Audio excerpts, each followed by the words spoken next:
रूप ते आरोप म्हणायचं. आता हे निर्गुण तुमचा त्या रूपाच्या भीतीत होते का बघूच घ्या सगळं. असं पाय देऊन बघतो बरे आता कधी निर्गुण तुमचा काही काय बघतात.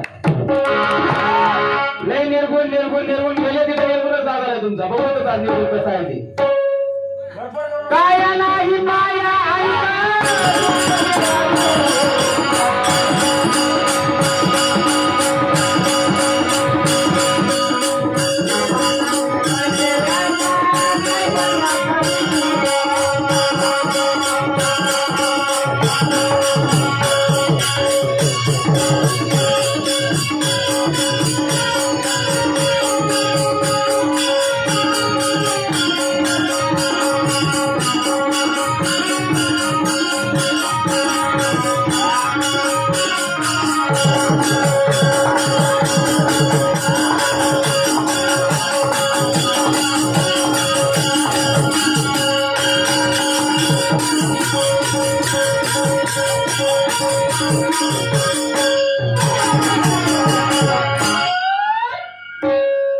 विषयाची मांडणी करते आपण ऐकलं.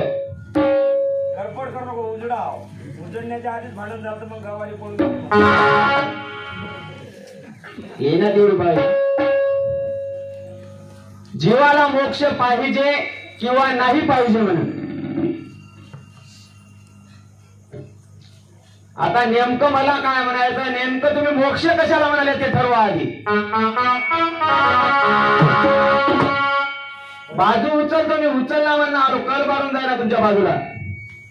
आता तुम्हीच म्हणले की गंगाराम पाटील मोक्षवासी झालेत म्हणजे.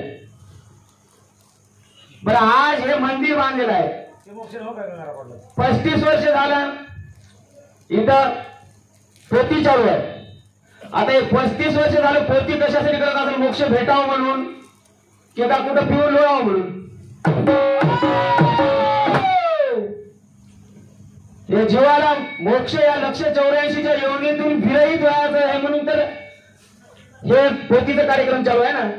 गंगाधर पाटलाचा नाम स्मरणाचा ज्या 8 ध्यास होता त्या जीवाला अज्ञान लक्षणं लागू नको, कोणत्या अविद्येचे लक्षणं लागू नको.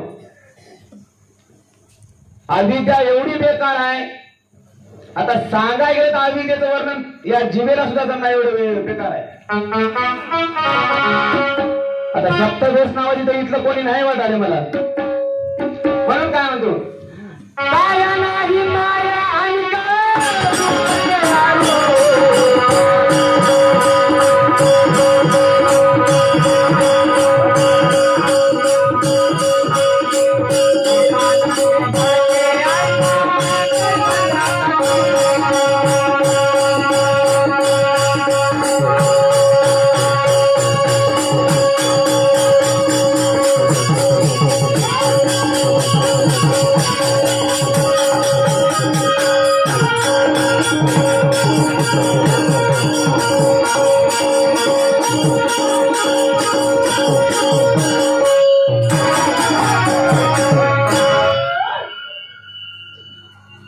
आता इकडे माऊलीने सुद्धा म्हणले देवाची ये द्वारी उभा क्षण भरी तेने मुक्तीचारी साधी येणे. आता मोक्ष पाहिजे म्हणाले, आमचं म्हणणं मोक्ष पाहिजेच हो. जीवाला या 184च्या वेळेत व्हायचं असलं तर मोक्ष पाहिजेच. म्हणून जाते हे प्रमाण देऊन जातो गुरु कृपा होय जासी काळ दंडे नाते असे म्हणाले. अंती जाय मोक्ष पदासी गुरुचे स्मरण केलिया. इकडे गुरुकृपा व्हावं लागते. उगाच मोक्ष पाहिजे का नाही म्हणल्यापर्यंत त्यांना गुरुकृपा झाल्यापर्यंत मोक्ष भेटते. म्हणून काय म्हणतात महाराज